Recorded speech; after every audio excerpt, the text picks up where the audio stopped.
at pag-uusapan natin itong si Attorney Salvador Panelo.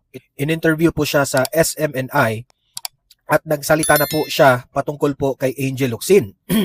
Alam naman po natin kung ano ang latest issue patungkol po dito kay Angel Locsin, na kung saan ay binabanata ni Angel Locsin itong si Robin Padilla sa kanilang yung kanilang conversation dati.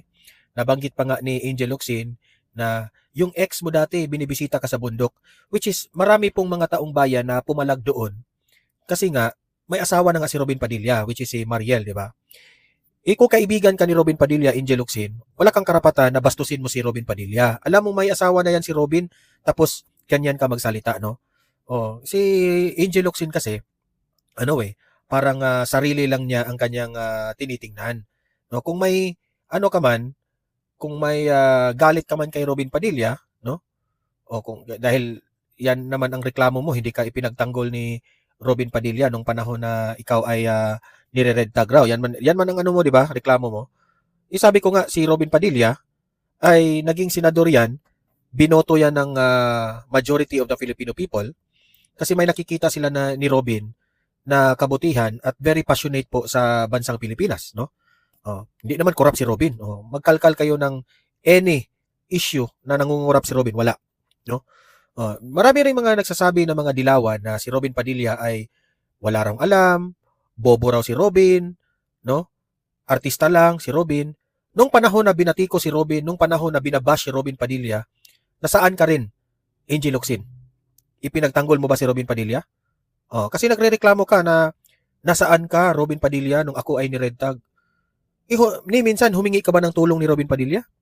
Siguro nga at that time, si Robin Padilla, hindi pa nga siguro siya senador at that time eh. Hindi ko lang alam. Basta ikaw, may problema ka ni Robin Padilla. Pero si Robin Padilla, walang problema sa'yo.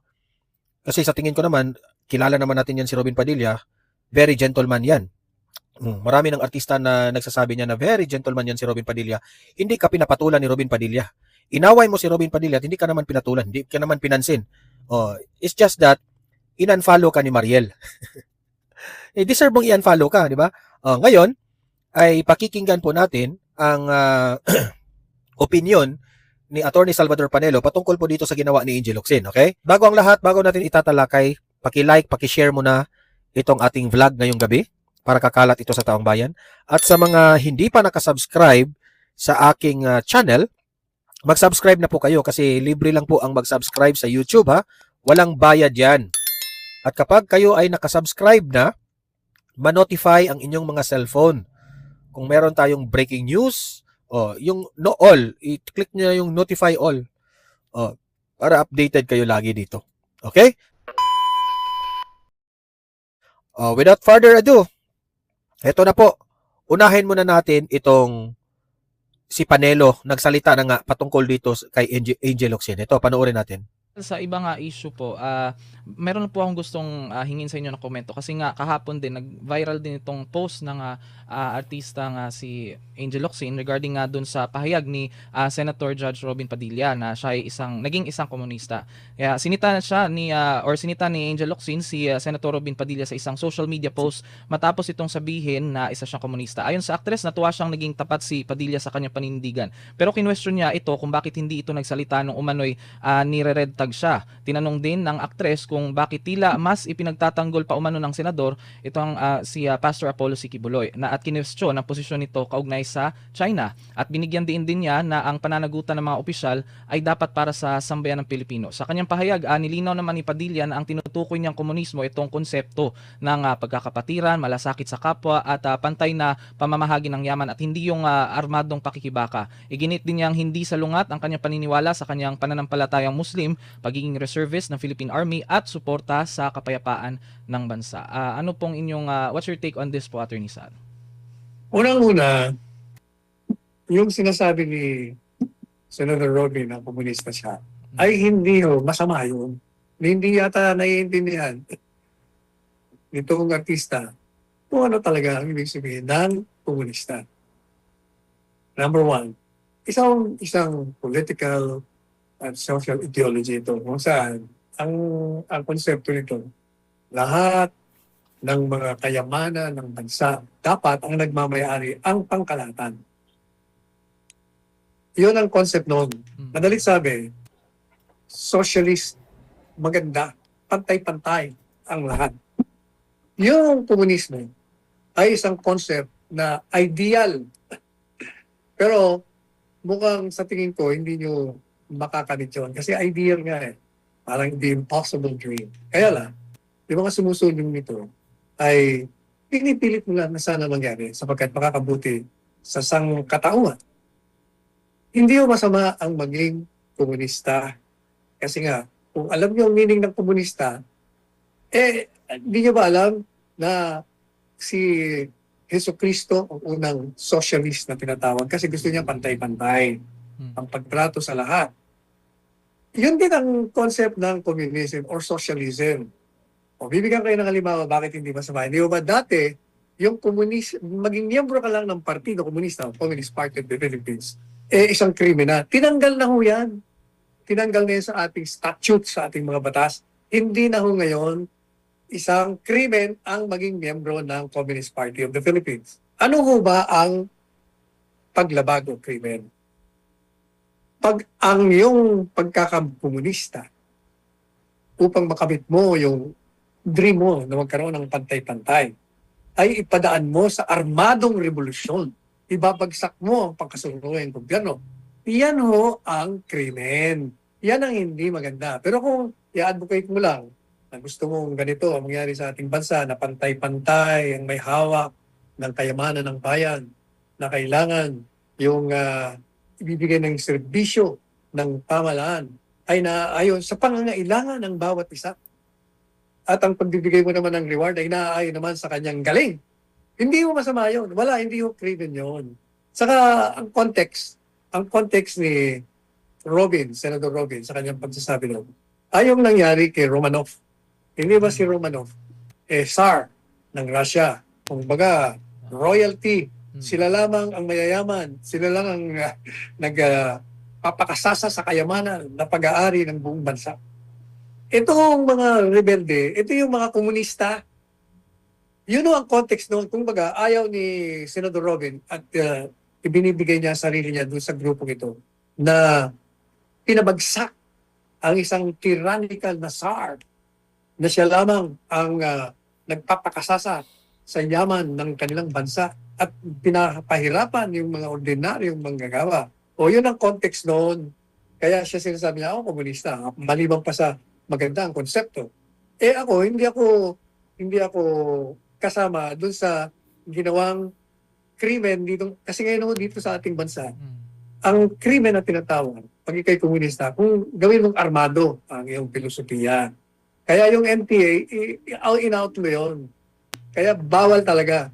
At magiging isa kang kriminal pag ikaw ay nadimanda at nahatulan pagkatapos ng paglilitis, pag ikaw ay isang komunista na ang isinagawa mong pamamaraan upang isulong mo ang iyong advokasya ng pantay-pantay ay sa pamamagitan ng armado. Pero kung iyon ay isusulong mo sa pamamagitan ng bahagi ng kalayaan ng pagpapahayag at tumakbo ka at nanalo ka sa halalan, ibig sabihin, maganda ang kalalabasan mo. O ngayon, ang tanong naman, bakit naman ito si Senator Robin? Hindi siya sinorportahan nung nired tag siya. Ano ibig sabihin man ng nired tag? Ibig sabihin, itong si Angel, parang pumapanig doon sa armado. Sa armadong Aray ko. NPA. Kasi nga, sa totoo lang, Kakahiya ka, yung Angel. mga nagpapanggap na nag-a-advocate kunyari ng peaceful means, tatakbo. Ang katunayan, mga front lang yon ng armadong komunista. Kaya hindi siya pwedeng pagtanggol ni Robin. Kasi nga, identified ka doon sa armado, yun nga ang illegal yun ang mali. Kung komunista ka lang na nagpapahayag ng pantay-pantay na paggamit at pag-ari ng mga kayamanan ng bansa, walang problema doon. But the moment you pursue your ideology through armed means, through violence and intimidation, ay hindi na pa pwede. Kaya hindi ka pwedeng may pagtanggol ni Senator Robin. Yun ang context. Ayan. Maraming salamat po, Attorney Sal. Samantala, ito pa. Bahagyang tumaas ang satisfaction rating ni Vice President Sara 'Di ba? Ang hirap nitong si Angel, kuda lang ng kuda, no? Banat lang ng banat without even knowing yung context. Actually pahiya si Angel dito eh. Pahiya siya. Wag mong i-level ang utak mo, Angel, dito kay Robin Padilla. Wag mong i-level. Mapapahiya ka lang. Duterte sa ikalawang kwarter ng taon sa kabila na nga ng nagpapatuloy na impeachment trial laban sa kanya. Ayon ito sa pinakahuling survey, Attorney Sal, ng Social Weather Stations. Lumabas sa survey na 58% ng mga respondent ang nagsabing kontento sila sa kanyang performance. Mas mataas kumpara sa 54% noong Marso. Samantala, 26% naman yung hindi kontento at 15% ang nananatiling undecided. Dahil dito, umakyat yung net satisfaction rating ni VP Sara mula positive 29 na moderate tungong positive 31 na good. Pinakamataas ang kanyang satisfaction rating nga sa Mindanao na umabot sa 88%. Sa kabila ng impeachment proceedings, kasi Attorney Sal, itong survey ay sinagawa pa nung June, second to the last week of June. Nananatili siyang may pinakamataas na net satisfaction rating sa haning ng mga pangunahing opisyal ng pamahalaan batay sa naturang survey. Ano pong inyong komento dito?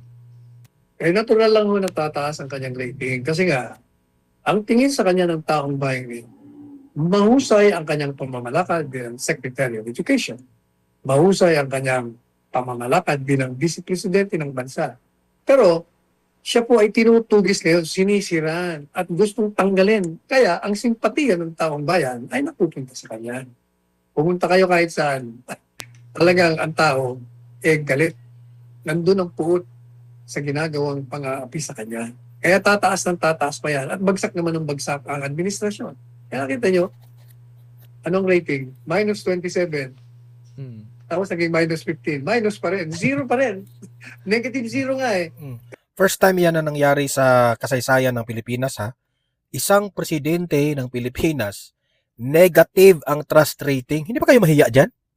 Imagine that one. Walang tao pong naniniwala sa'yo.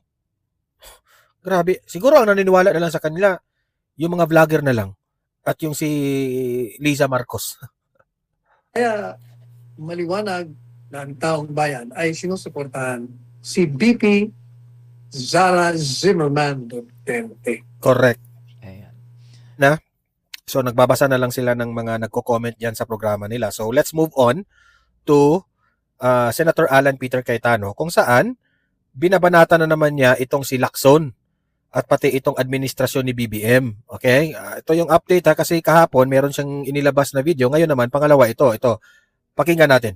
'Di ba? So nung 1986 nagkaroon ng EDSA revolution, sabi natin never again, sabi natin hindi na tayo papayag na muli mabawi ang ating kalayaan, and then afterwards between that, ngayon 2026 naging issue nung 2022, ibabalik ba natin ang isang Marcos?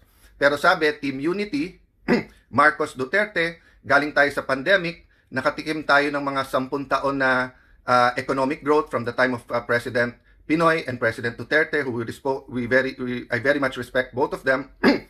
So, nung nag-anniversary nung 2026, 40 years, we have to ask ourselves, do we already have that mentality of conquerors?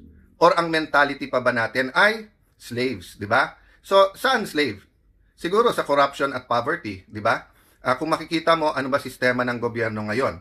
Una, kuyog, di ba? So pagka ikaw ay naging oposisyon, vlogger ka man, mayor, congressman, senador, journalist, kung ano man, basta't mag-ingay ka, kukuyugin ka muna.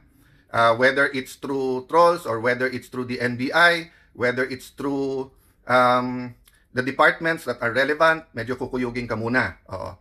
Kung hindi ka makuha sa kuyog, kakasuhan ka na. Di ba? Pagka nakasuhan ka na at medyo busy ka na, na-realize mo may pamilya ka, may buhay ka, may there are other things in life, 'di ba, that are important to you, not only building your nation. If you stop there, panalo na sila. So ang pangatlo nila ay ikukulong ka. Thank God wala pa naman yung kill. May mga namamatay pero so far hindi pa naman natin sinasabing political assassinations 'yon, 'di ba? At least at the leaders level. It's a pity that at the street level may killings talaga. But okay. So kuyog, kaso kulong.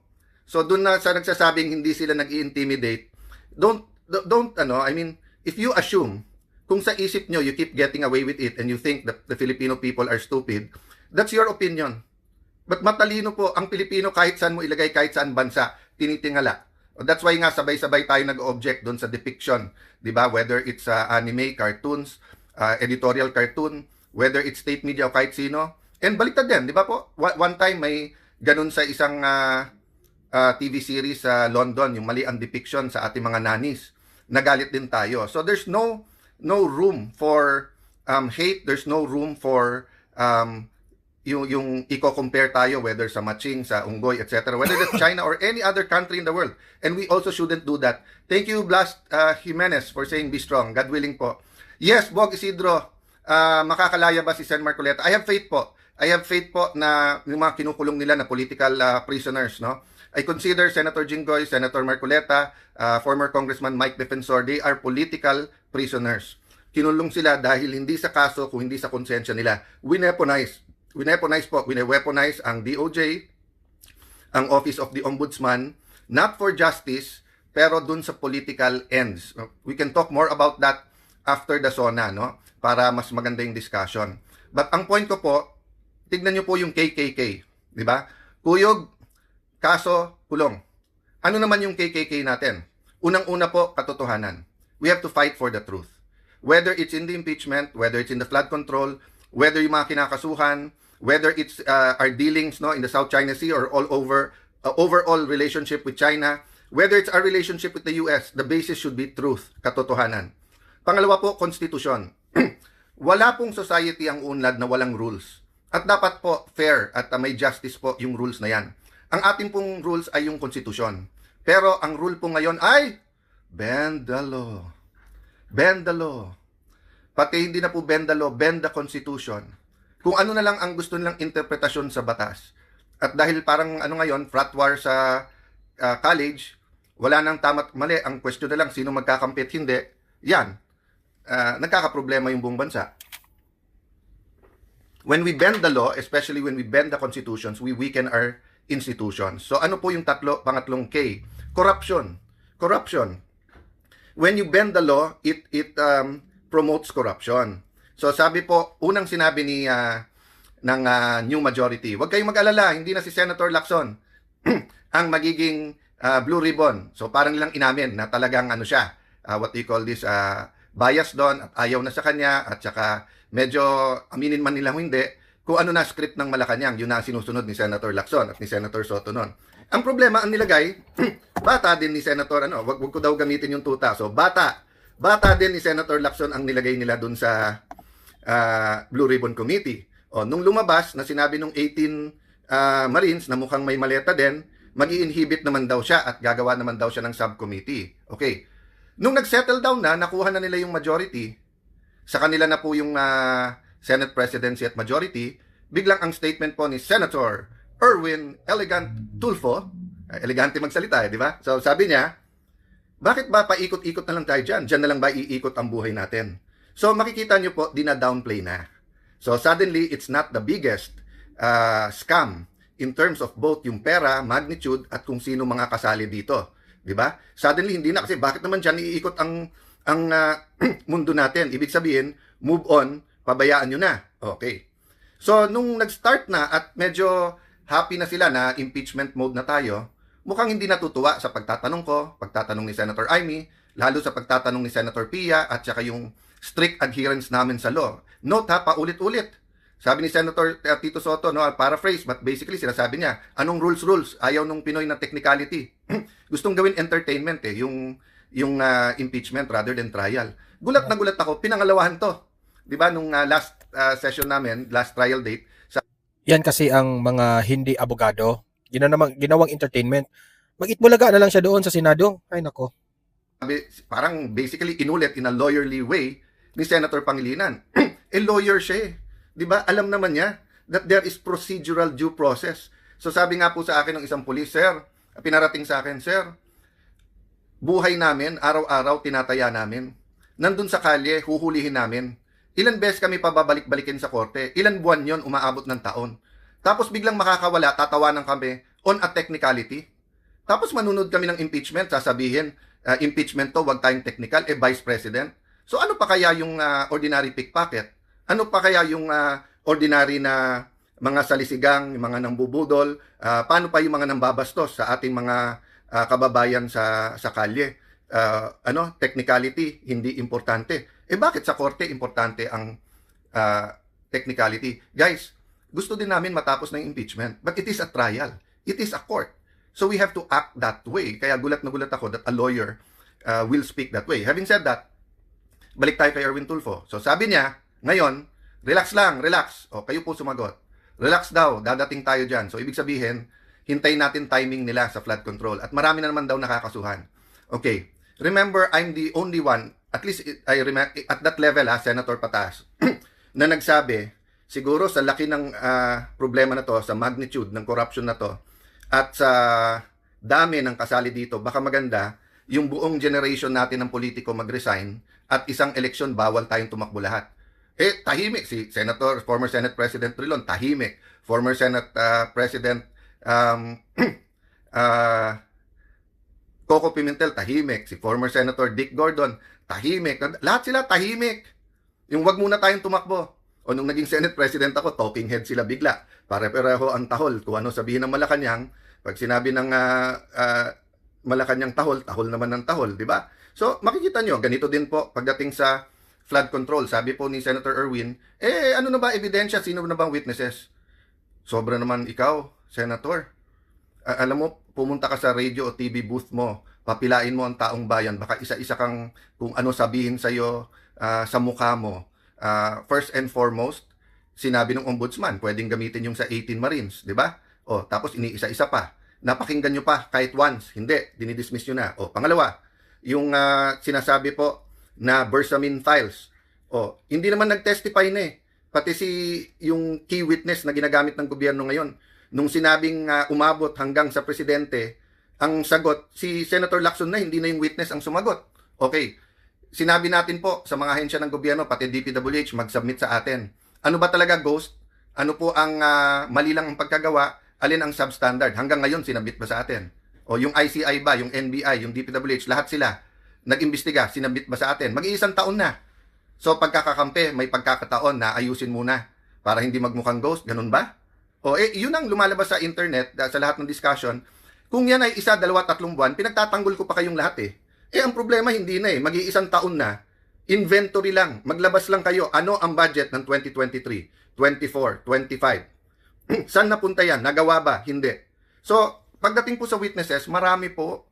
Siguro kung 4-5 hearing lang po, nakapila na yan. At even kung gamitin natin witnesses yung DOJ at saka yung NBI, DBM, may lalabas dyan. Ang problema, tatamaan si Senator Erwin.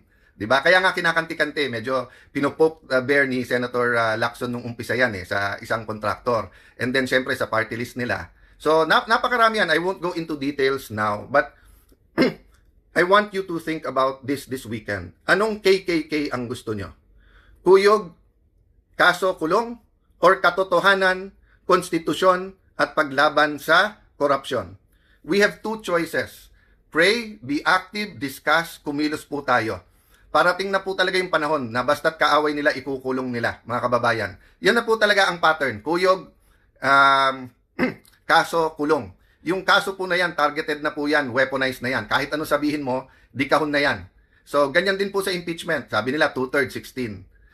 Tingnan nyo po, tingin ko hindi pa tapos yan. Tingin ko may panghihilot pa na mangyayari dyan. Last, bakit yung timing? Kasi po, dapat Wednesday yung botohan, ginawang Monday, dun sa supina, nung records ng Anti-Money Laundering Council, ng BIR at Bangko. Napaka-importante to.